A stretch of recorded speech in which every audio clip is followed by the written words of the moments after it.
Hi, ഇന്ന് എൻ്റെ അനിയത്തിയുടെ മുടി മുറിക്കാനായിട്ട് പാർലറിലേക്ക് പോകാം കേട്ടോ.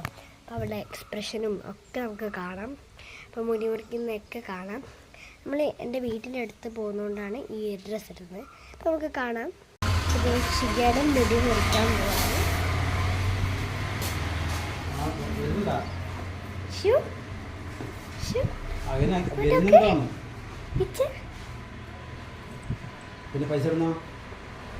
മുടി മുറിക്കണ്ടേ? നമുക്ക് മുടി വെച്ചിട്ടാണ് ഞാൻ ഇവിടെ തന്നെ കൊടം. അമ്മ ഇപ്പം പേര് നോക്കുന്നത് ഇങ്ങനത്തെ മുടി ഉണ്ട് കേട്ടോ. കത്രിക ഉണ്ടാവും. എന്താന്ന് പറഞ്ഞാൽ മുടീൻ്റെ സൈഡിൽ മുട്ടിപ്പോയി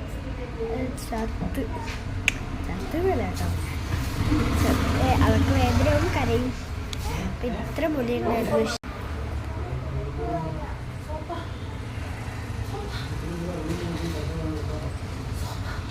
കുറേ പേര് റിക്വസ്റ്റ് ചെയ്തിട്ടുണ്ടായിരുന്നു.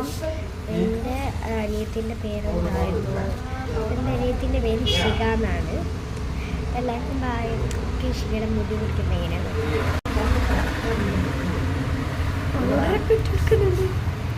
എൻ്റെ മുടി 5ാം ക്ലാസ്സിലെത്തുമ്പോൾ 5ാം ക്ലാസ്സിൽ പറയും 7ാം ക്ലാസ്സിലേക്ക് എത്തുമ്പോൾ മുറിക്കും. ഒരു 7ാം ക്ലാസ്, ഒരു 5ാം ക്ലാസ്. ഞാനങ്ങനെയാണ് തീരുമാനിച്ചത്.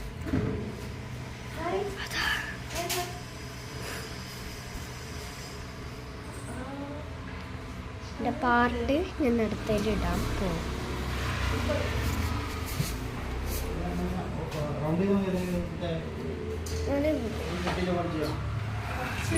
മാമാട്ടി കെട്ടടിച്ചുടി. അമ്മ അധികം മുറിക്കണ്ട കേട്ടാ. അധികം മുറിച്ച രസമേ ഉണ്ടാവില്ലേ. വേണ്ട. എൻ്റെ മുടിയോ അന്ന് വളാക്കി വെച്ചതാ.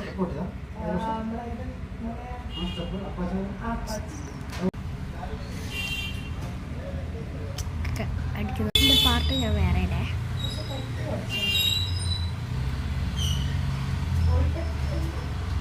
പോയി കട്ടിടിക്കണം. ഓനോ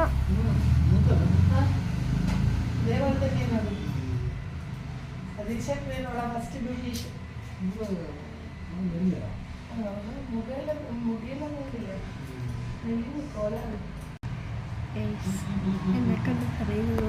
എൻ്റെ പാർട്ടിട്ട് ഞാൻ പിന്നീടാം. ബൈ.